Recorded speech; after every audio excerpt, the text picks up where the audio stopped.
I believe that when more heart-centered, high-conscious entrepreneurs make great fucking money, it will spread money with so much frequency that it will shift and transform the world. It will shift and transform our earth. It will heal our earth. It will heal humanity. I see money carrying this frequency on its back for us because we all use it every single day. And so that's my number one mission. My number one goal is to support all of you in creating more material that you get to circulate out into the world from a very powerful place. Yes. Okay. There were a couple things coming through immediately. And again, now hold on to your questions and your consciousness. Any questions you have, I will tune into that as well. If you have very specific questions, I have this really strange ability to, I guess, channel or tap into information by just reframing your questions in a way that the universe can answer. I understand the language of the universe. That's what it is. Like, I know how the universe sees us and how the universe sees the world. So I know how to reframe a question in my mind, that when I reframe your questions in my mind, automatically I get a high frequency response that goes directly to your higher self. It's a crazy cool gift. I wish I knew about this gift when I was younger, because I actually was in a pageant when I was a senior in high school. My mom made me go to the pageant because it came with scholarship money if I won a whole $500. I had zero interest in doing it, but I had to do it to help pay for my college. Anyways, they asked a question about if you could have a superpower, what would you want your superpower to be? And my answer was, I wished I was invisible. My mom just brought this back up for me a couple weeks ago because I was needing a lot of space and I was just being a complete bitch at a ball game. And I was like, please stop talking to me. Just don't talk to me. And she's, when you were a little bit younger, you said if you had a superpower, you wish you could be invisible. So I think I play in this invisible realm all the time, and I just could live there. And I'm learning how to channel it as a gift for all of you. I shouldn't say I'm learning. I've been doing this for 15 years. Didn't really always know it. But so now my superpower is truly the ability to transform your lower frequency questions into a frequency that God, universe, source can provide a response from, or angels or guides. I really don't know who I'm talking to, but it gives me goosebumps and it moves me to true tears. And that's what we're doing today. Okay, and it might be answered just with a couple of things that already dropped in. We'll see. All right, so the first thing that dropped in, let me just feel into this. The first place I want to venture is this new realization that just came to me in the last week or so about co-creation. So there's always layers and levels of co-creation. I believe that this is the skill that when you master it, and when you trust and know the power that you are sitting on to truly create any reality your mind can fathom, when you know the ins and outs of manifestation and how to be an alchemist to turn energy into matter, I believe that this is what we are here to learn. This is the thing that not only transforms our lives, but as more and more of a step into that power and that ability and role model it. I can't even quite grasp what would be possible if every single human on the face of this planet understood and knew the power they had to create their reality. I can imagine there would never be any need for war or conflict. I know that some of this sounds like super utopia. I'm not saying any of this is going to happen in this lifetime or maybe even hundreds of lifetimes from now, but I can see that far into the future. And so that's what else I'm really committed to, is teaching you how to do this, teaching you how to start to master this process. So there's always more layers that are revealing themselves to me. So the latest layer that revealed itself to me was, I used to believe that in order for creation, we needed, we'll call it masculine and feminine energy. We needed polarity. We needed a plug and an outlet, and that's what creates light. We needed to receive and provide, right? And so it doesn't really matter which language you use. It's ultimately duality. It's polarity. Both sides needed to be present in order for co-creation to happen. Co-creation with the universe, when I say co-creation. And so I recently just uncovered like a third force that I was unconsciously doing in the process that I didn't have language for. And so the first force, we'll say the masculine, is we have to be willing to take action. we have discipline, we set boundaries, we have focus, we have commitment, we have structures in place. If we don't have structures, or like the banks for the river, and then the rest just flows all over the place and it gets super staticky and super scattered, and we are giving mixed messages all over the place to the universe. So the masculine, or the structure, is the first component that's absolutely necessary, and it is backed by action. This is the warrior archetype. It's backed by action. It's backed by walking our talk, doing the things, working through the stuff, fucking the fear and doing it anyway. Like, that's the masculine. Now the feminine is like the flow, the release, the willingness to receive. This is a huge block for most people. Like, how much pleasure are you willing to receive for not doing a damn thing, basically? Like, how much can you be provided for? And how much intuition and creativity can you have pulse through your entire being, through your entire system? How much can you receive creatively and receive intuitively? How much love can your heart handle? What's your capacity to be loved and be seen and be appreciated and be relished in and be honored? Like, we have to have that receiving so just dialed in, along with the willingness to move and take action. So a lot of times this looks like receiving an insight from our higher self, or from God, universe, source, and then a willingness to put that insight into action. Nothing's ever just going to fall in our lap. So those are the two main things. Yep, those two things must be in play. And I had all these systems like Insight Act that I would share with clients and with you guys as you come on these master classes. And the third thing that just came in, because sometimes when we're over heavy on this masculine side, we hustle and we push and we micromanage and we control, and it gets overrepresented and it breaks us down, and that's what burns us out. And then if we're out of balance over here and we're just like flowing through everything, and there's like just so much shadow over here as well, it's this inability to take radical responsibility for our lives and for our businesses, then that's out of balance. So it takes a lot just to get these two pieces in balance. But then there's this third piece that like pretty much neutralizes the entire thing. And it's the God force. And it neutralizes the desire to a place that it can manifest. Because when we're focused on receiving, and when we're focused on delivering or acting as if, or moving in the direction of our desire, like it's all about us still. Like, we are in full faculty to do these things and to be these things. And so then sometimes we leave God, universe, source out of the equation. So what it sounds like when these are both balanced is what it sounds like to bring in the neutralizing force, which is essentially just another layer of detachment, which is absolutely necessary to create anything in your life, is like massive detachment. Like, anything that you are making important or matter in your business or your life, there's attachment, and you have to just rely on the masculine to get it. And it's going to burn you out, and it's going to come with a cost, and you're not going to enjoy it once you get it, and it wasn't going to be worth it, and you just and you're going to be on a hamster wheel. So the third force is saying things like, okay, so how would it sound if all three of these were coming into play? Let's use it for a six-figure business, or multiple six-figure business, or seven-figure business. Doesn't matter. You can insert whatever it is for you. Let's just say, I'm ready to receive financial abundance in the amount of multiple six figures.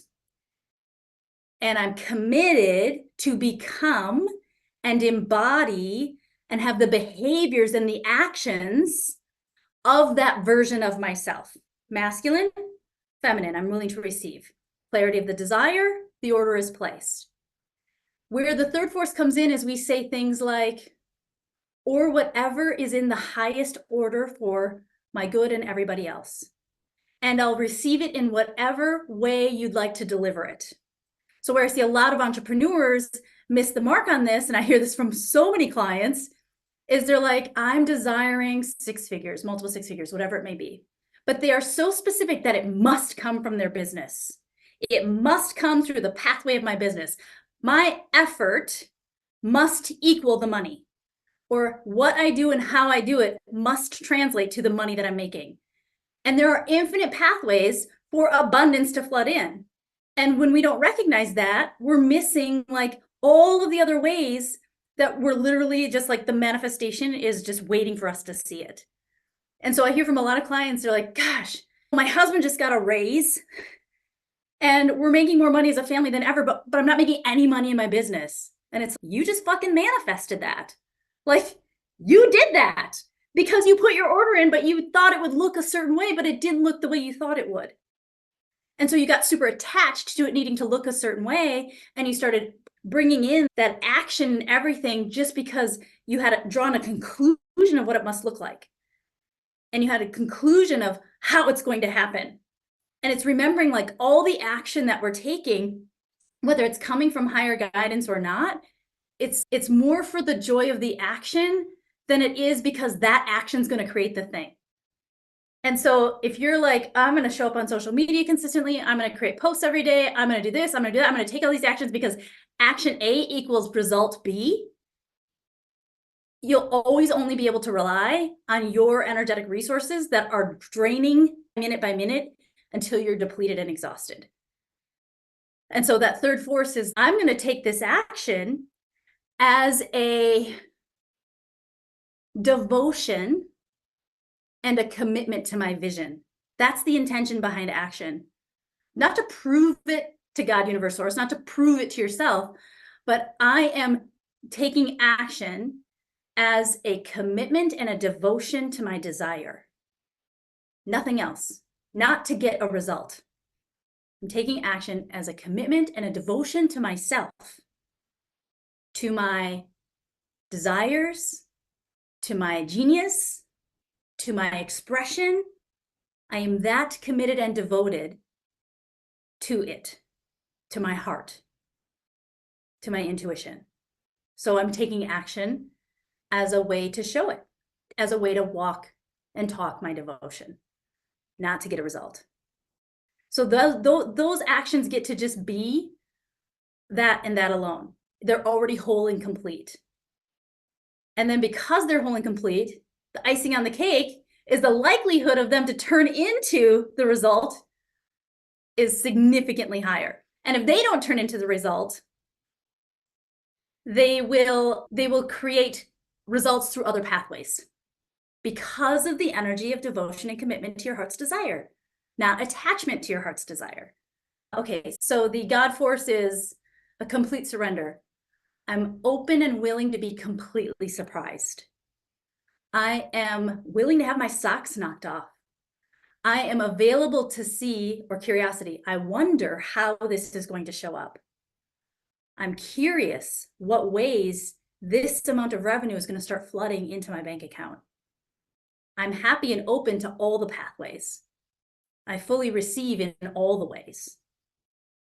The masculine, when it's out of balance, blocks the feminine from receiving all of the other things. Okay, I'm going to pop over to your questions. Oh, this is so good. You're so intuitive. What comes up regarding gratitude? Holy shit. So I've been having a lot of fun going into creation and creating reels. And at first I was like super overthinking it. And oh, how does the algorithm work? Like I fell back into a lot of old patterns and I was getting really irritated and insecure and like imposter syndrome. Like I was a brand new person running a business again and I'd forgotten anything and everything that I'd ever experienced. And anyways, lots of like crazy thinking and crazy overconsumption of content and buying stupid fucking courses again. Like just like this madhouse. And it all started because I'll get to the gratitude question, but this wants to come through. A few weeks ago, I ran a 12-week mastermind and it came to an end. And the last week we were intending for each other. We were doing group intention. And I actually see this as being a part of the Mystery Masterclasses in the future as well. And group intention is incredibly, incredibly powerful. And we were doing group intention. We were intending for each other. And at the end, they're like, we'd like to intend for you, Stacy. And I was like, oh shit, talk about receiving, right? Because this is what else makes group intention so powerful is you have one job as the person being intended for, and it's to receive everybody's energy. And I was like, oh, this is what I put you guys through. Like, I'm being my masculine providing, but then you're going to turn the tables on me to receive. And I immediately knew what my intention was. It still makes me want to cry. My intention was to speak, and some of you are here that were on that mastermind, to not hold back and have the courage to say the things I really want to say, to not sugarcoat them, to not hide behind practicality, and to just speak the truth. And the reason why it made me so emotional was I know what happens when we set and declare intention. And then when the rest of the room, 12 other people, are also intending that for you, you don't get to take it back. It's no, like, you don't get to pretend you didn't just say it. Like, shit starts in motion. And so all of this, anyways, when I get to the gratitude things, it's one of the reels that finally came through me when I let go of all the bullshit that I was going through energetically. But I set that intention, and anytime you set a major intention, you must have contrast, like it's a refining moment. You must have shit come up because you already aren't yet the person that is fully embodied in that next version of yourself. And so this is my example of that next version of myself. It's a becoming. And so that means I'm going to have all this stuff come up that is asking to be seen, asking to be alchemized, asking to be coming into wholeness. And so that was like this mad space for 10 days when I decided, okay, I'm going to start showing up. I'm going to start saying whatever wants to come through. I don't care who the audience is. It can be entrepreneurs, it can be coaches, it can be just everyday people wanting to learn about manifestation. This message is ready to go further and wider. It's ready to be received whoever Gus wants it to be received by, and not dismissed by anybody because of exclusion. Sometimes messages will be this, sometimes messages will be that. Sometimes it'll be business strategy, sometimes it'll be manifestation, sometimes it'll be energetics, sometimes it'll be truth bitch slaps, sometimes it'll just be, it's just going to be whatever it's going to be. So then I was like, but I should probably figure out how to do it, and da. So anyways, to your question, one of the messages that came through when I finally let everything go, I created like 25 reels in less than an hour, and they didn't need any editing because I finally was back to the intention of just say the darn thing. What is the truest truth you want to share in this moment? And boom, something would come through. And just, well, now what is the truest truth you want to say? And something different would come through. So one of those truths was about gratitude. Love this one mind moment with you. And the message that came through was when gratitude becomes a limiter instead of an expander. When gratitude slowly starts to seep into, if we talk about the levels of energy, so gratitude is seen as a level 4 frequency. And when we spend a lot of time in gratitude, we start to get to a place of good enough intoleration. So that's one of the dark sides of gratitude, is it's a very slippery slope to not dream further, to not desire more. It can get very comfortable. And this is what's so wild about energy, is it's never the actual tool that we're deploying. Like meditation can be every single level of consciousness and energy. Gratitude can be every single level of consciousness and energy. And sometimes we put these blanket statements like gratitude is good. And it's no, not always. Actually, it's the ultimate gateway to settling and tolerating. But if we are the lower consciousness, if we are at a lower level of consciousness, gratitude is our life vest. Gratitude is the thing that shifts us into the next level of consciousness. So it always depends. And so then where does gratitude become limiting? It becomes limiting when it's all good enough, or it's more than enough. That's really the message. I'm so great. I have more than enough. Why is that what we're going for? Or I have just enough. I have just enough. And it starts to just feel like comfort, which isn't actually level 4 energy. And so what's beyond that is uncovering new desires. And it's a both and. It's not like don't be grateful. And gratitude, like when you're in a stress reaction and shit's hitting the fan, gratitude's going to be a powerful go-to. Not always, though. Most people even use it as a crux to just shift their energy temporarily instead of sit in the shit and feel it and accept it and pass beyond the gratitude into acceptance. So gratitude can feel like there's a lot of different intentions that actually put out a frequency that like blocks you from creating your desires. Some common ones that I experience are I should have a practice of gratitude, because what you're grateful for you get more of. Attached much? Attached to doing something so that you can get something in return? That's not a frequency of gratitude. That's a frequency of tit for tat. That's a frequency for me, myself, and I, not gratitude.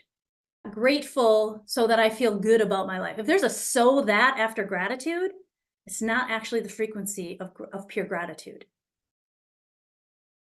And beyond gratitude, I believe, is appreciation. Appreciation. Appreciation is like an honoring.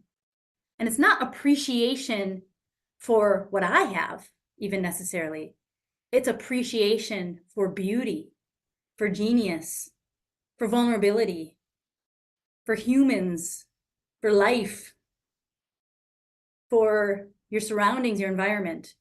So that frequency feels even a little bit faster to me. When I talk about frequency, it's not even higher or better or any of that. It's literally just there's slow frequency and there's fast frequency. Fast frequency puts you closer and closer to the field of infinite creation, instantaneous manifestation. Fast frequency moves everything energetically is moving very fast, no matter how it feels in the human realm. Slow frequency is everything that is supporting you in the unseen realm is moving very slow. You're very far away from it. So you're either very close to it or you're very far away from it. The closer you are to it, the closer you are to all possibilities, infinite possibilities. And the slower everything is, the further away you are from it. So there's a longer path. So when we talk about collapsing time, we use frequency to just collapse time, because frequency just moves things very quickly because we're not only dependent on our limited human resource of time and energy. It starts to defy time. It starts to defy energetic capacity. Everything's at work for you, even while you're sleeping. So that's what frequency is, just speed up, is just closeness to the truth of who we are. And so, yeah, so there's appreciation beyond gratitude. There's desire from a frequency of, it's anticipation. It's what else? It's like a what else, but not from lack. It's reminding me, the image that's coming to me is super imaginative movies like The Greatest Showman. We just watched Willy Wonka and the Chocolate Factory. Like this wild, what else is there that I've never seen before or never experienced before? Like, how else can I have an experience that is like out of this world? So that's the desire that moves and mobilizes it mobilizes the entire earth. That's the desire that creates innovations and mobilizes people's genius and gifts and talents. And your desire, as far as you can stretch it, that's truly from not from a place of lack or like from a place of your desire from a place of wholeness and completeness, literally is like a key unlocking people's genius that hasn't been unlocked yet. It's hard to understand, but it's my desire for my house being designed, for example, for hiring an interior designer. If I didn't have that desire, there'd be no need for interior designers. And there'd be no need for an interior designer to experience herself in the way that I was desiring. So my desire unlocked more creativity, more creative gifts for her because it was a co-creation collaboration between two people. If people don't have a desire, like a true heart's desire, for your genius would never be unlocked. So your desire is unlocking people's genius, like literally.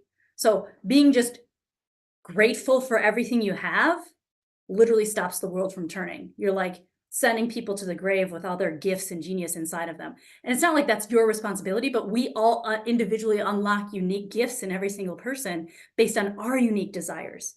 Because my desire for the design of my home that is very authentic and true to me is very different than the desire that you have for the design of your home. And that is mobilizing creativity for designers. Isn't that cool? So want, desire, imagine. possibilities that for your life that you've never allowed yourself to dream of. And know that it is the greatest gift you can give to the entire world, to have true, authentic heart's desires. It's our job to do that. And when we're just like stuck in gratitude for what we have,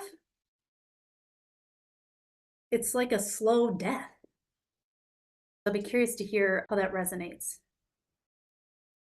Gus loves to be recognized. Yes, recognition, appreciation inspires connection with Gus. So much good stuff in here. Ugh.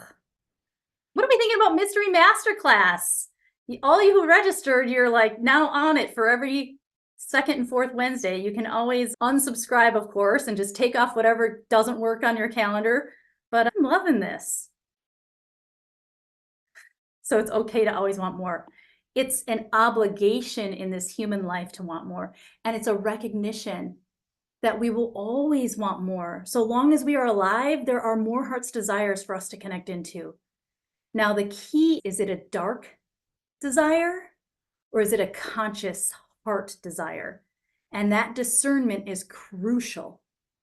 It is crucial to know the difference, because a dark desire can never be supported by the universe. And the reason why is because a dark desire is saying, I'm not enough and this will complete me. And the universe says, that's just not the truth. I'm not willing to subscribe to that. I'm not available to even go along with that agenda. So you're on your own, Stace, if you want something, because then you'll feel like you proved it. I hear this from so many clients when they first start working with me. I want to prove to my husband that this is a viable business. I want to prove. It's like, whew, that's a dark desire. You're on your own. You're going to have to hustle your fucking ass off if that's what we're doing. Hustle, hustle, push. It's 100% on your shoulders. And then when you're tired and you're frustrated and you're burnt out because nothing's working, it all started with why you wanted it in the first place. You created that. You put it all on your shoulders. You left God out of it. That's on you. And desire more, but from the place of wholeness and completeness. It is the best way to tap into, this is the lover archetype, lover power archetype. The best way to tap into it is take a look at your highest held values. If it's connection, if it's beauty, if it's spirituality, anything. And recognize those values can be fully expressed and lived without any money, without anything from anybody else. There's zero codependencies to experience these values. If you've got a value of fun, you can create it. It's 100% within your ability. Every single value that you have is 100% accessible to you through nothing else other than yourself, which reveals to you your wholeness and your completeness. And if there were additional physical representations of that value, what might they look like? I don't need them. I have full access to live out this value every minute of every day if I so choose. I need nothing outside of myself to have this experience of peace, freedom, love, joy, abundance. And if I could amplify that value even further with additional material, with additional experiences, what might that look like? Now I have a heart's desire. I don't need it, but how cool would it be? With detachment. And it's those desires that mobilize the world. And it's those desires that Gus is like, oh, let me show you. You're going to love this. Oh my gosh, it's going to surprise you. Which, by the way, it's never a manifestation if you're not surprised. If you think you manifested something, you're like, yeah, I wanted that and I manifested it. Yeah, I wanted that and Gus delivered it. If it's exactly what you wanted, you did it yourself. Literally, you did it yourself. It was your brute force effort. Nothing wrong with it, but let's also recognize Gus's love language is surprise and delight. Gus's love language and true manifestation is the creation of something that didn't come from the mind, because the mind can only conjure up things from the past and that already exist. And so true manifestation is experiencing something that you could have never dreamed of, that could not have come from your mind. So the most powerful manifestations and the greatest shortcuts never look like the thing you're trying to manifest, which is why I have clients who are like, dismiss the money that's coming into their life because it wasn't made through their business. I had one client manifest a $100,000 check within 2 weeks of us working together for her daughter to have all of her college paid for. She said, but my business isn't working. And I'm like, you just got 6 fucking figures that you don't have to invest your own money into. That's a manifestation. It surprised you in how it showed up. Oh my gosh, my husband just got this new job. He's paid double what he was. Yeah, thanks to your energy, Gus is surprising and delighting you. Look, you don't even have to work for this. Your household just doubled its income and you didn't have to lift a finger. Welcome to fully receiving the surprises and the amazingness that Gus has in store for you. But we don't even recognize them because we think they're coming through a different pathway. Okay, anonymous attendee. Would love to hear your thoughts about a proposal to a client when they reply focusing on the investment amount and the mirror that might be occurring. I focus on abundance and the value we provide, and when the client replies on investment, I want to apply in the highest levels of energy while helping them consider the shift in their own thoughts and possibilities. This is such a great question. Here's why it's a great question, and here's the energetics in it. The mirror is your attachment. And so let me just point out exactly all of the little twigglies of attachment in here. There's a tit for tat.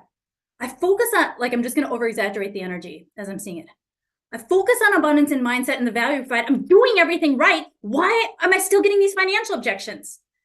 You feel that? I'm doing my part. When am I going to get anything in return here? There's a little bit of a victim energy in there. When a client focuses on the investment, I want to reply. This is now in this part, now we're actually switching into overtaking responsibility. Here's what I'm hearing. Here's what you wrote. I want to reply. I'm just going to share with you guys how I read energy and why I listen to people talk, and I'm like, blah, blah, blah, blah, blah, blah, blah, energy. There it is. And I always hear energy as super over exaggerated and it's not, nobody else would hear your energy this way. Just so that you know I just read frequency in this way. It's really fucking weird. And it's really annoying because people can't see it and they don't know what's happening and they're oblivious to it.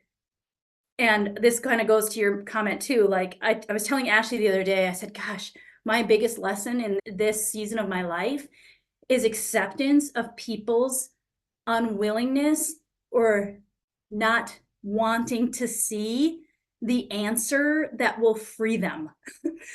I tell her, I use this analogy. I'm like, I literally see boogers in people's noses and I'm like, hey, you got a booger there. And they're like, no, I don't. And I'm like, and then I'm just stuck staring at this booger in their nose and everything inside of me is just distracted. So I'm like, there's a fucking booger in their nose. Like, just wipe it away. It's not that big of a deal. No, I don't have a booger in my nose. I feel like and this is partially also being a projector. Like I have to be invited. And so if I tell somebody they have a booger in their nose without inviting me to tell them that, like I'm immediately rejected and like pretty much voted off of their island and seen as this annoying thing in their field. And so often, so this last statement here, I want to reply in the highest energy levels while helping them consider a shift in their own thoughts and possibilities. They might have a booger in their nose that they don't want to take out. And as a coach who can see these energy levels and where people are holding themselves back and how they are stopping themselves from achieving the success that they say they want, but in unwillingness to really be coached or to see it is really frustrating. It's really frustrating. And what I'm learning in this season and how I'm moving through it is I also don't have to stare at the fucking booger in their nose. I can opt out. If I say you have a booger in your nose and you don't want to hear that or do anything about it, I can now set up and say, okay, totally cool. I have another place for me to invest my energy now. Because there's no point in me staring at this, making myself miserable and knowing you're miserable. Now I'm going down the elevator of frequency because now I'm just annoyed. Now I'm just frustrated. Now and in the past, I would now I just sit there and look at it and go and listen to all their fucking story. So here's how I move through this. At first, when I saw the booger in the nose, I'd be like, hey, there's a booger in your nose. And they'd be like, no, there's not. I'm like, yes, there is. And I'd go into righteousness and I'd be like trying to just push my thoughts and but can't you see it? And don't you know? And oh, can I help you? And I would just overpower the conversation, just trying to get them to see the booger that I was seeing. Then the second phase for me was there's a booger in their nose and they're like, no, there's not. Then I just stay in the conversation and I'm just like fuming on the inside because even giving energy to this. And I just sit there and I smile, nod, and listen to other stories. Oh yeah, it's so interesting. And I get fake because I'm like just now being like the normal human that they need me to be to stay stuck. And so now my new thing that is still a very hard muscle that's not built yet is to say there's a booger in your nose and then to be like, no, there's not. And then me to say, hey, I got to run. I'll see you later. Bye-bye. Without feeling like an obligation to hold space for somebody that actually doesn't want to grow or transform. So when we're like, oh my gosh, like I can see these. So we always can say, hey, we can get a buy-in. Hey, can I share something I'm observing with you? And to me now, my intention is to test openness because I'm not available anymore for people who are not open to change and transformation. I'm not available for people who are addicted to their drama. I'm not available for people who just want to leech my energy and have a place to spew all their shit on me so they feel better for a second. But I know that tomorrow they're going to need to do it again. So these are the energetic boundaries that we start to set up. Now, we can all identify people in our personal lives to do this with. But in business, because there's attachment, it gets all wonky. It's like we hang on to the sale or the person that's right in front of us, and they could just see, and if they could just invest and everything would be different. And I actually found it easier for me personally because business comes so easy and I'm really protective of my energy because I primarily work with people one-on-one and I know like the investment of my energy that goes into my private client load. It's like now over the last probably, I don't know, 6 years, it's if I see any red flags, I'm immediately out. Or I at least tell them like now is not the time for us to work together. And if they're like, why not? Then I can tell them and then they might be ready to see the booger because I can be bold enough to do that. I'll share a perfect example. Yesterday I had a sales call, exact conversation that we had. And it was complete alignment, a lot of resonancy. And I made the invitation and the investment was steep. It was a little too steep for her, which is perfect. Like I would, and also this is a whole side conversation, but she really wanted to step into partnership with me. And so she's okay, maybe I can make it work because everything I do is month to month so that we get to stay in the flow of the energy. We're consciously choosing to continue our work together or to separate. It's like everything's wide open. I'm not going to limit how fast you can grow or how slow you're going to grow. It's like whatever it takes. If it's a month, if it's 6 months, if it's 8 years and we want to work together, awesome. So she's like, I could probably swing that first month. I just need to really just listen to this energy. I just need to really make sure I maximize that investment so I can keep going. And I was like, ooh, that didn't feel good to me. So basically what I heard was, you need to suck as much energy from me as you humanly possibly can to make it okay to invest in this first month. And so in that moment, it was like, this isn't going to work. I just heard you say this, and that doesn't actually work for me. And so to me, it makes more sense that we take some time and you can that's coming from a place of lack. That's abdicating your power and your responsibility. And what it really is not even because she'd be taking from me. It's that she'd be giving her power to me, which is the opposite of where we're trying to go in partnership. You're abdicating your power and your responsibility to me. You need everything that you possibly can get from me, as if you are in such lack that you need me to be your savior. This is a child archetype at play. This is the child saying, you're going to save me in my business. I don't work with people under those circumstances because the intention you set when we start working together is the result you're going to get. The intention sets the trajectory of the result. So back to the sales conversation, when people are super focused on the investment, there's a few different approaches I would take. So let me just get super practical and tactical here. Let me go to make sure when they reply focusing on the investment amount. One, anytime that I'm getting financial objections and I'm trying to overcome them, the mirror is that I'm attached to the sale. So that's the mirror.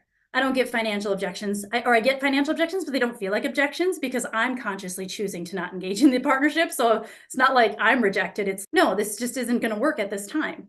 Love and adore you. see a future potential of working together, but the energetics aren't right at this time. So it's a mutual decision. So there's no need to ever overcome objections because I'm detached from that sale. And so that's the mirror, is attachment. When you're getting a ton of financial objections, oh, I got to overcome money objections. I got to keep overcoming these money objections. It's because you're attached to the sale. Like when you're detached from the sale, you either don't get money objections, or the money objections you do get, you're praising, thank you, Gus, for saving my energy for the person that is ready to fully receive it. No judgment, but thank you for revealing to me, because, and again, there's zero judgment. This person that I just talked to, I don't even know, maybe she's here right now. This person I talked to yesterday, I see all of her power. I see all of her possibility. I see all of the places she's holding herself back. I see everything that is necessary for her to break through, but I can't do it for her. So when that little red flag came up, thank you, Gus. You just conserved my energy that down the road would have been more difficult to address than right now. Thank you for revealing this frequency to me that now I can address on this call. And it's not, we've been working together for 3 months, and now it's exploded into an even bigger frequency that now we're trying to address, but it's already got an even more ingrained subconscious pattern. So it's always a gift when people's objections come up to me. It's like a gift of my time, a gift of my energy. And I don't know the reason why we have conversations with people. I'm not God. I don't have the whole picture. I don't know if something I said on that conversation forever changes the trajectory of her business and she never ever comes back and hires me, but I was meant to be in that conversation at that time. It served the purpose it was supposed to serve. I don't know what unseen forces are at play in conversations. I don't know why you guys are here and why I'm here. I'm just here and you're there. So that's detachment. GUS stands for God, Universe, Source. So my approach to helping people try and shift their thoughts is to get a buy-in. Hey, can I share something with you that I just heard? And then I mirror their booger. And if they're not coachable around that booger, or they justify or make excuses for that booger, then that's okay. Then they're not ready. Then now we can separate. But if I hold up that mirror and they're like, oh shit, that's exactly why you're probably the person that's meant to help me, because I didn't see that. Awesome. Now we have a conversation. They're coachable. They're ready to do the work. Thank you for that question. Really great. How do you have a vision and goals while being detached? That's that third component, the God force. First of all, it's hyper awareness, because we come in and out of attachment. It's hyper awareness of when we're using rationalization and cliche thoughts. This is always what's tricky. We can say things like, it doesn't matter what we say, it's what our energy is saying always, right? And so it's hyper awareness. And anytime that I have attachment, so first and foremost, the awareness is, I always hear the joker say, why so serious? It's like, my clues that I'm attached to my vision are, I'm making it a big fucking deal. I'm making it really important. I gotta do this. I gotta do it this way. I gotta show up every day. Make it a big fucking deal, make it really important, get really serious about it, and make it feel like it must have happened yesterday. Urgency. Those 4 things are like, ooh, you pulled out of alignment, Stace. You are no longer detached from your vision or your goals. And the third force that we're talking about is, you declare the vision and the goals. You commit to the actions and behaviors of a person who's actualized those goals. And other than those 2 things, you just go have fun. You're not going to stay detached. You're going to come in and out of attachment. It's just having the awareness of when you're attached and remembering the game. That's it. So we forget, remember, forget, remember, forget, remember. The higher levels of frequencies and consciousness that we're holding and sustaining, the faster that sequence of forgetting and remembering happens. And so you'll get attached, you'll detach, you'll get attached, you'll detach. If you have low levels of consciousness, you'll get attached and you'll hold that attachment for very long periods of time, until all of a sudden you're like, I've lost myself. I don't know who I am anymore. You get hit in the head with a 2x4 by the universe. You head into the dark night of the soul. Like shit, just like you don't know who you are anymore. You lose yourself. So when we hold on to detachment like that long, eventually something will cause us to remember again. The universe is always working for us. It's just how stubborn are we to actually hear it? And so then in higher levels of consciousness, it's like you find yourself attached. I was attached to figuring out social media and growing my audience. Last week, it lasted like 5 days. I was like, who are you? And what is this for? And why is it so important? And why are you making it such a big deal? And what is the truth? And then I hear the truth and I remember. And now I'm in a remembered state for up till now, like for the last, whatever, few days. I've got content flowing through me. I'm a seagull, I post it and leave. I pay no attention to, I shouldn't say no attention because it is pretty fun because doing it this way, you actually do get some pretty cool traction. Like I'm brand new on TikTok and that reel I just posted from this higher conscious space when I wasn't overthinking and over planning, I was like, holy shit, 1,000 views within a couple hours. That's cool. More please, but not from is this working? And what about this worked? And what about this didn't work? And every time now, like now that I'm in this kind of remembering state, if I catch a little slip where I'm just like, nope, just go create something else. So I'm staying in creation instead of consumption. That's my remembering. My forgetting is up consume trainings and research and doom scrolling. But that served a purpose too, because I picked up some ideas and inspiration. The attachment was just making it that there was a right way and a wrong way, and forgetting that the truth of who I am is I love breaking fucking rules. I love breaking algorithms in ways nobody's breaked algorithms.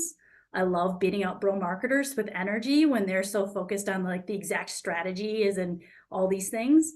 So then I remembered like that's the truth of who I am. And now it's a game and I love to compete in that game. So now it's a game. Let's see what we're really capable of. Let's see what happens. Let's give this energy shit a ride. Let's see how it goes. And now it's like a fun game.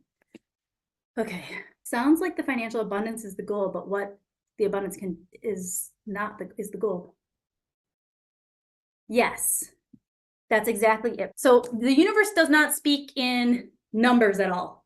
The universe does not speak in, I want to make this amount of money, I want to have this amount of clients. That's all the mind. Because the truth is we actually don't know what's for our highest good. I can't even tell you how many times I've said I wanted a certain number of clients. Gosh, many of you on this call, Unleashed Tribe burnt me out. We capped out at 65 clients. And I was like, this was my scalable program. Like I could scale it to the moon. And I probably, even at 40 clients, should have picked up on the clues of what was happening inside of me.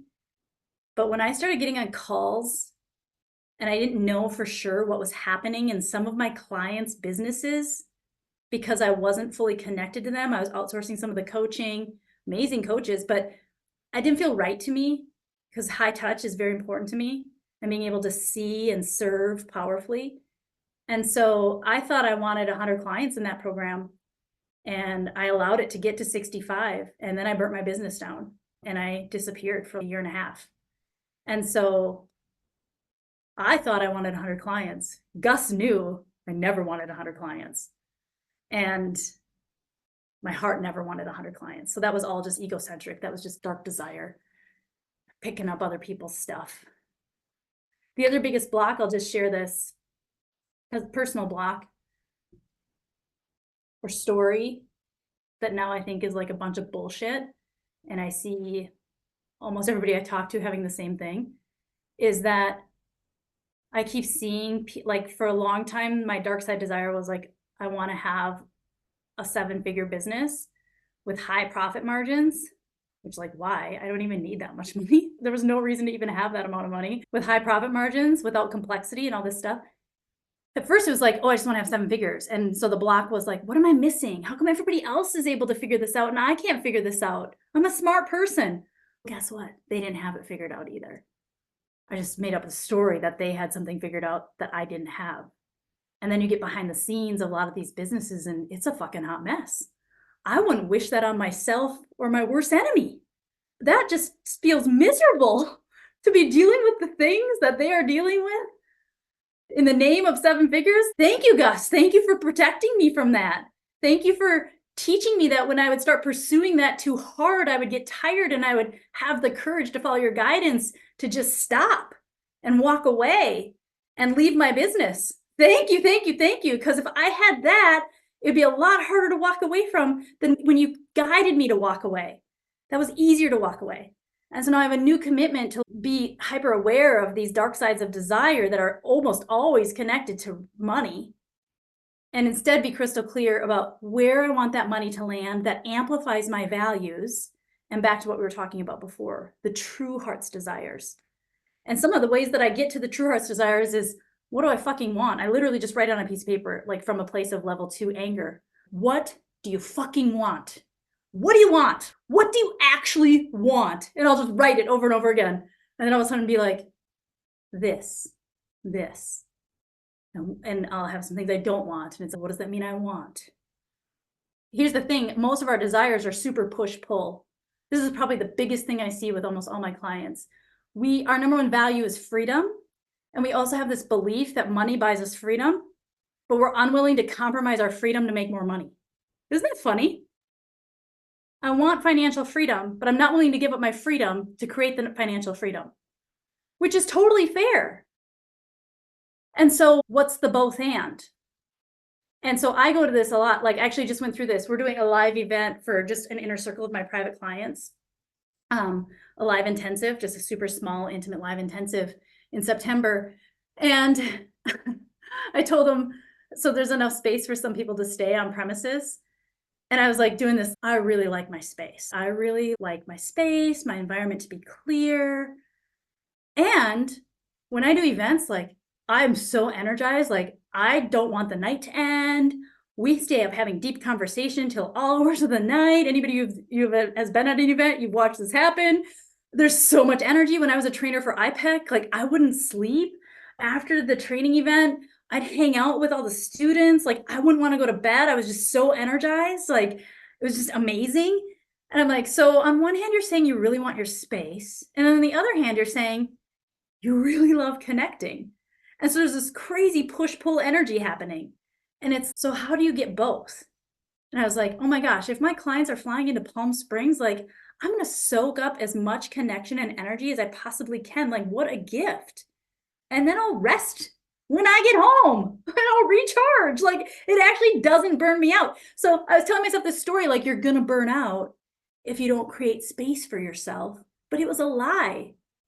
And so I think a lot of people that, like, are so obsessed with freedom that they're like, I only want to work this many days and I only want this many clients. Otherwise it's too much. And it's either you fucking love what you do and it energizes you, or you don't.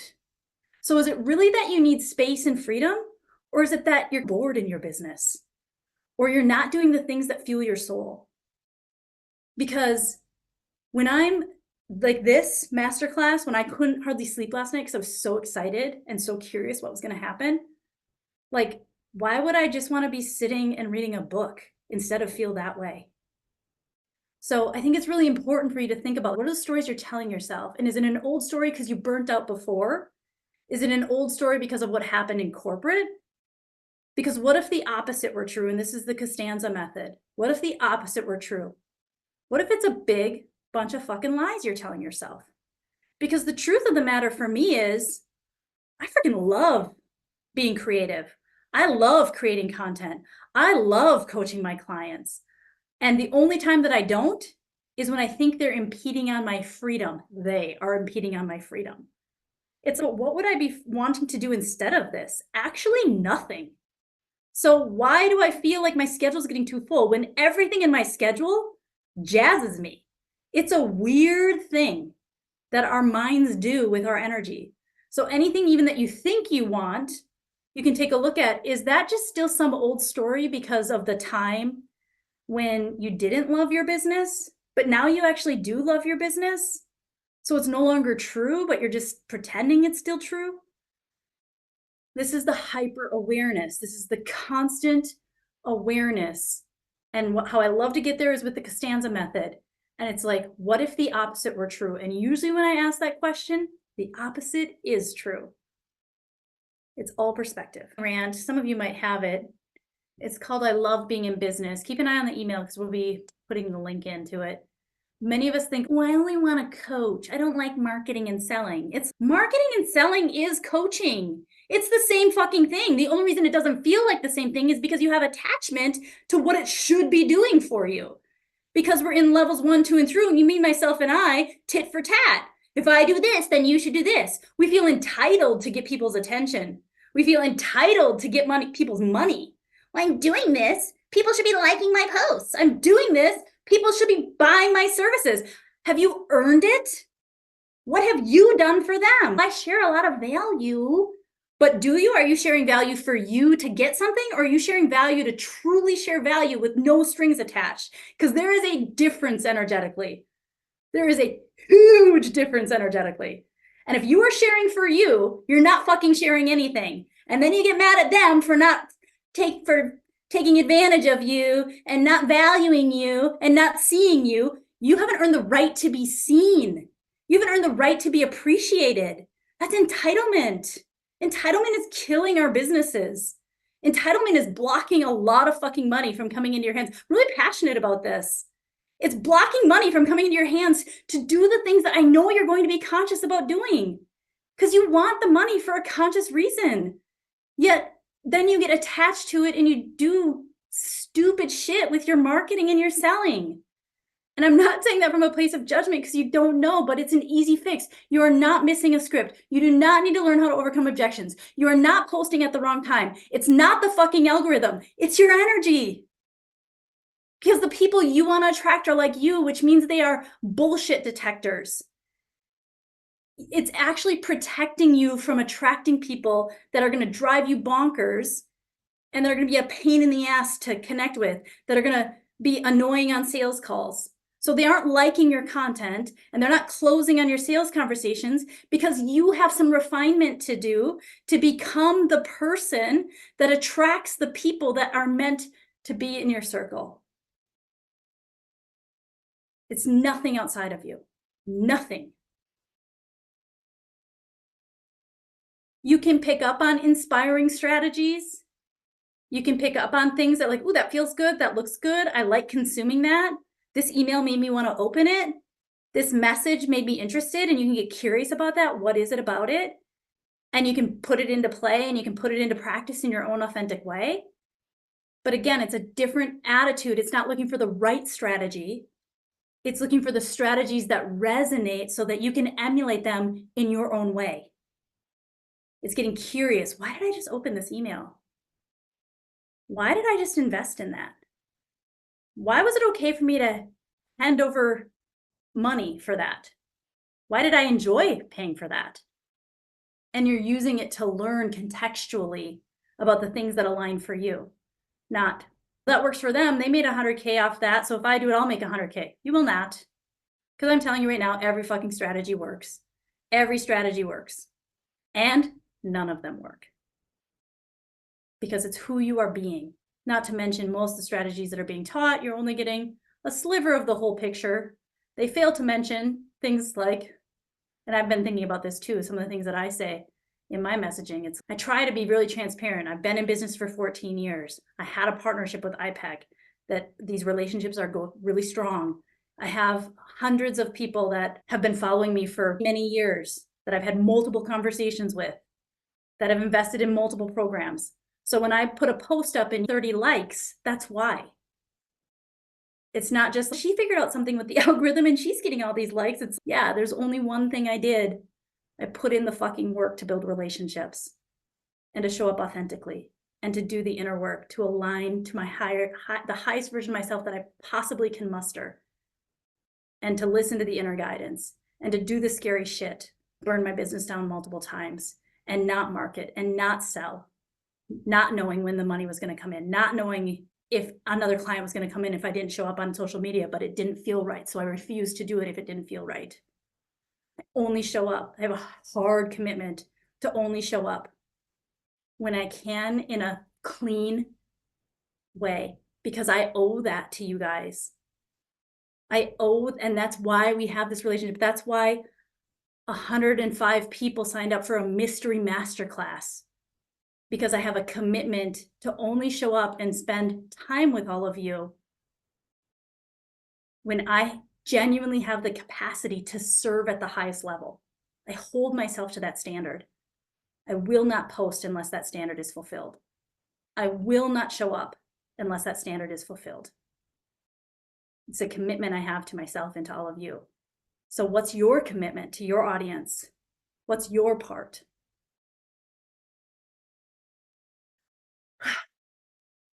Okay. Lots there. Wow, that was quite a little soapbox. Can you speak to the discomfort you feel when alchemizing the next thing in your business, even when it feels scary? What you've gone through as you set your intention to uplevel your business more through speaking your full truth. Okay, this is great because I think this is another belief that creates some really great detachment when you're painfully moving into the next version of yourself that is aligned with something that with manifesting a desire you've never created before. And honestly, sometimes the discomfort is so great that we just shift back into level 3. Like I've done this so many times. And that's why this season of my life right now feels like a major stretch for me to broaden my message out of the safety and security of IPEC coaches who know the language and trust me. But so one of the beliefs that I have is this next version of me is still only the next version of me. And there's infinite versions beyond that. And so it's back to what I was saying, when I can remember, it's not making it such a big deal or so important. Like, what are you making matter? What are you making important? Like, you can feel attachment shows up in everything, right? I'm really attached to being able to speak my truth. If you're attached, then you're blocking your ability to speak your truth. And so starting to say, what are the behaviors and actions somebody would be doing if they were already speaking their truth? And then you just fucking do that. This is so simple and revolutionary. Two things as you're going into the next version of yourself and aligning to your desire, becoming one with your desire. First and foremost, you become so one with your desire before it manifests. When it manifests, it feels okay. The confetti isn't popping. Unlike much of what we see on social media, there's not hundreds of balloons showing up in your house and you're like having a big old fucking party and hopping on a jet and doing all these things. No, if it's a true manifestation and you're not just using that for marketing purposes, which is exactly what's happening on the online space, but true manifestation is very neutral. It's just, okay. I remember that experience, like the first time we secured a huge grant for the youth work that's never been done in schools. I remember feeling so excited and in so much anticipation and, oh my gosh, it's gonna be so amazing when this happens. And then the grant came in and I was like, that's it? That's it? That's all we feel? Gosh, it's like lackluster when it actually comes to be, because you've done the work on the front end to actually allow it to come to be. So the biggest piece is, what are the behaviors and actions? Decide to do it. It's a pretty interesting question when you just journal on it. If I've already received this desire, who would I be being and what would I be doing? And then do and be that person today. That's shifting the identity to come into alignment with the desire. And the other angle to grab this is, what do I believe are the actions and behaviors of a person who's achieved that? And then decide to do that. And that's that commitment and that devotion, the masculine, to the desire. And feel the pain of it and feel the discomfort.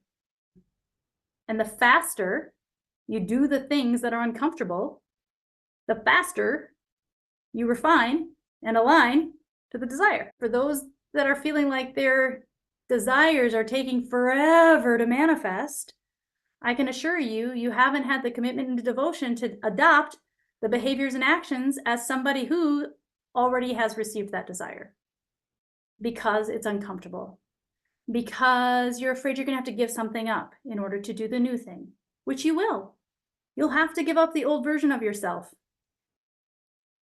You don't get the new version by hanging on to the comfy, cozy old version. Again, you're not entitled to just get shit without doing the work. Mostly talking to myself with this stuff. I've been thinking a lot about this as it pertains to health. I've been on a health journey for quite some time. I've put in a new commitment to lift weights consistently. I've done so for about a year. And there's times that I slip back into my old pattern and then back, and now I'm actually like, it's taken a year for me to actually feel like it's more myself to lift weights consistently than it is myself to not lift weights consistently, if that makes sense. Now I don't feel like myself if I'm not lifting. Whereas my whole life before, I didn't feel like myself if I was lifting weights. So that's like an example of the identity shift that's happening to adopt the behaviors in the masculine way of the health that I want to exude, to have the external match the internal. And the feminine example of that is enjoying the pleasures of being in my body, receiving, visualizing. So a lot of visualizing, a lot of connection, a lot of just being and receiving the guidance, the intuition, what I want to eat, when I want to eat it, how my body wants to move.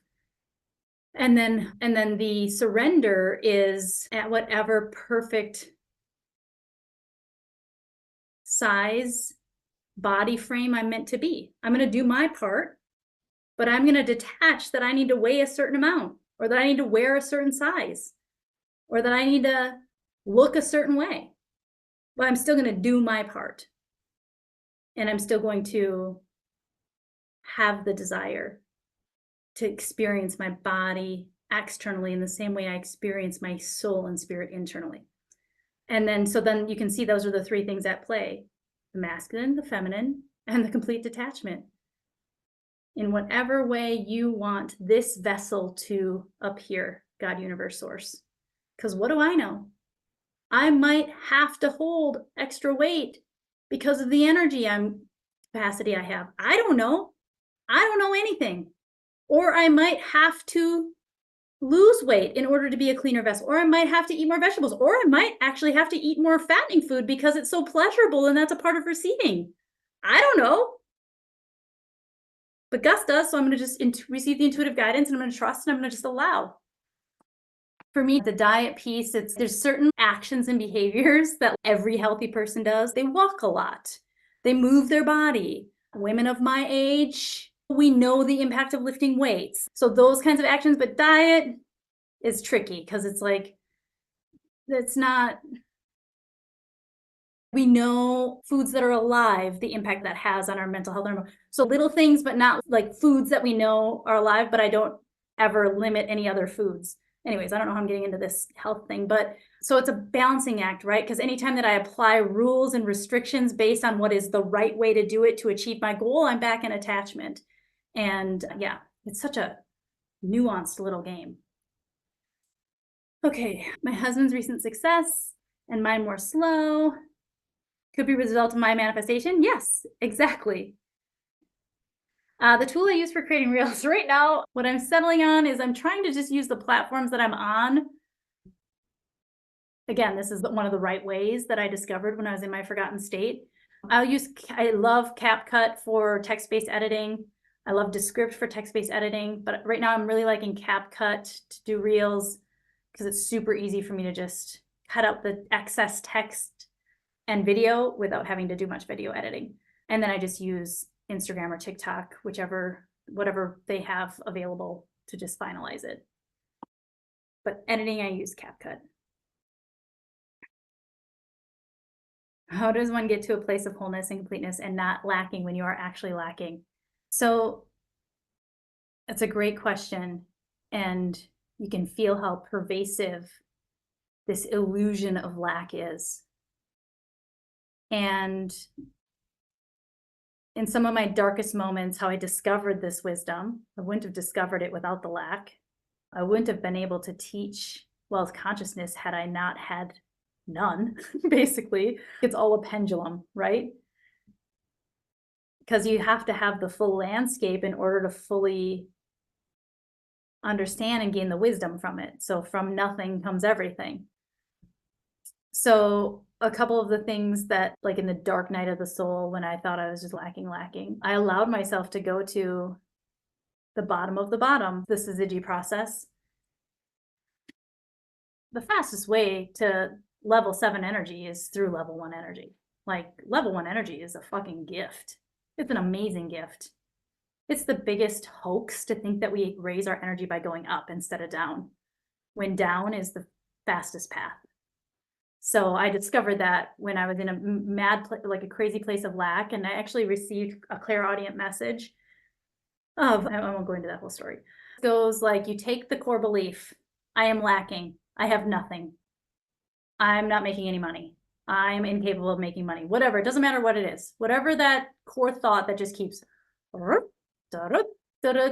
and keeps getting stronger and stronger.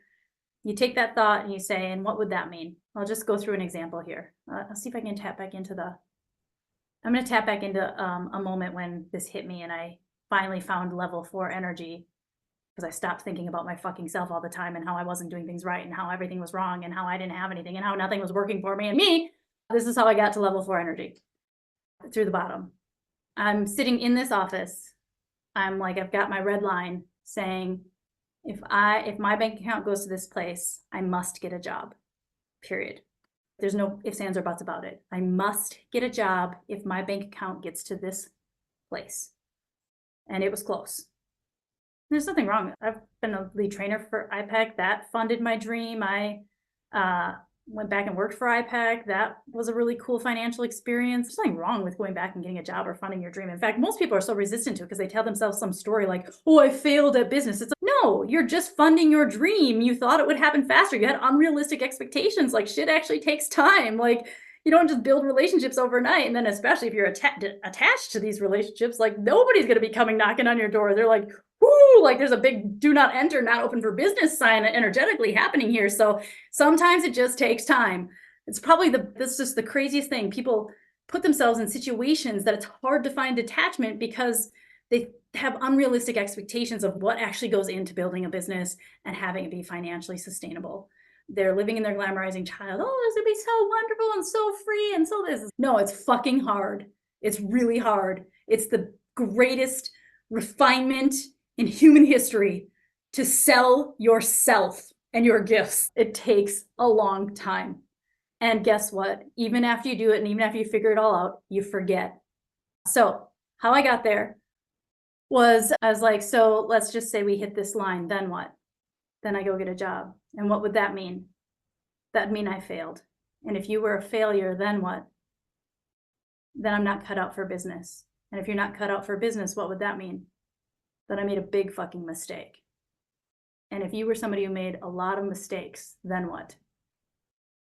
Then I never should have thought I did this in the first place. And if you never should have done this in the first place, then what? I'm stupid. If you're stupid, then what? I can't be trusted with anything. If you can't be trusted with anything, what would that mean? I shouldn't even be here. Oh, it's making me emotional just going all the way into the energy. Whew. I think I'm. And if you're not even supposed to be here, then what? There's no point. If there's no point of you, what would that mean? I don't have anything to offer. And if you don't have anything to offer, what would that mean? I'm useless. And if you were useless, what would that mean? And at this point in the process, for me, I feel it, massive heaviness in my chest. I'm going to allow the somatic feeling. When I do this process with clients, I ask them to become one with what they're feeling in their body, allow it to turn up, to become all-consuming, to say over and over again, I'm useless. I'm a nobody. I don't matter. Nothing I do matters. I don't have a purpose. And we just allow all that negativity to live. And then usually what happens, and what you can do in your own, if anything comes to you in a vision, like sometimes people see themselves in a dark corner, or they'll see themselves in a closet, or they'll see themselves all alone. That's a lot what comes up. I'm all alone. Nobody cares. So we're going deeper and deeper into the lack. And then at the bottom of the bottom, when you've allowed it to fully live and you kept asking that question, you ask, and what is still here even now? And what is still here even now? And usually you hear something in your consciousness, me, peace, feels calm, and it cracks at the bottom. And then you experience level 7 energy. And I've witnessed this over and over again in clients. They'll start laughing. Their body will sit up. And it's like getting to the bottom and realizing that what we've been fighting so hard for is to matter. And if we just accept that we don't matter, this is like the anti-affirmation hack. When we accept that I don't matter and nothing matters, and if I don't matter and nothing matters, and I'm still breathing in here,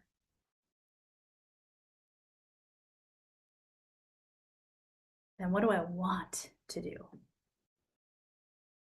Because now we get to just play the game, because it really doesn't fucking matter. It doesn't. Like, it's a full ego death.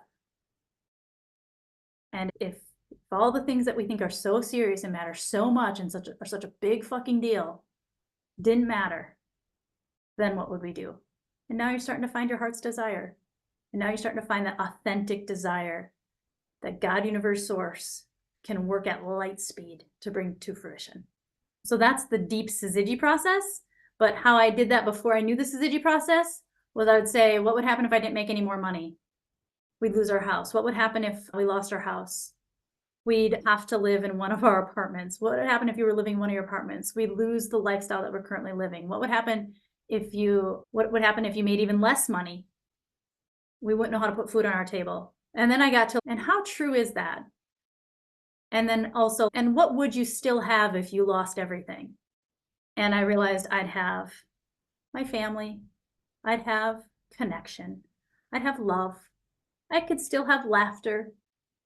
I could have all those things if I literally lived under a bridge.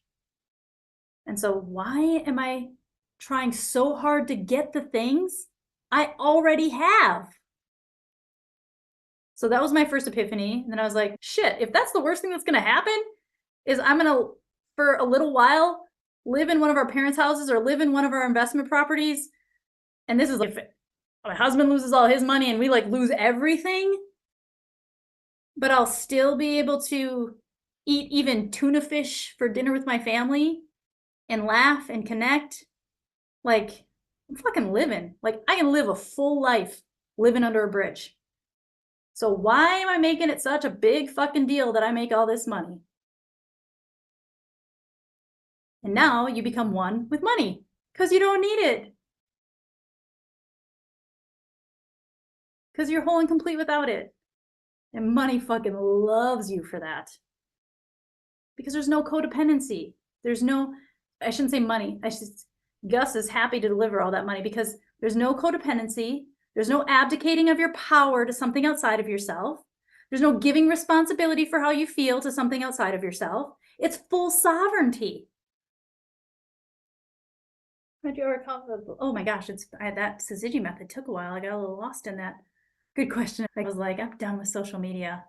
When I'm working through on social media, I've always been really good at just being a seagull, dropping my shit and flying away and creating over consuming until I get into a weird mental state, then that's when I usually feel that irritation and I'm like, oh, you got to shut that shit down. That is like creating all sorts of imposter syndrome that is not helpful because it's all a fucking lie. All credibility is self-manufactured. You guys know that, right?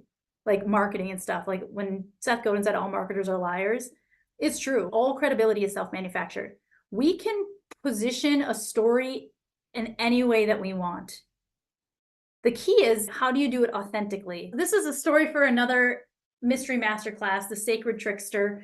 How do you do it authentically? How do you do it from a high frequency and not from manipulation? That's like the real freaking power of high conscious marketing. Most people just avoid marketing altogether because they haven't found this middle way of high conscious marketing that looks and sounds like a lot of the manipulation out there, but energetically it's totally different. So anyways, that's another story for another day. Okay, gotta run, guys. Thank you for participating in the first Mystery Masterclass. We will be back in 2 weeks. This is going to be the second and fourth Wednesday of every month. For now, y'all know me. If my energy's not in it, it will go away.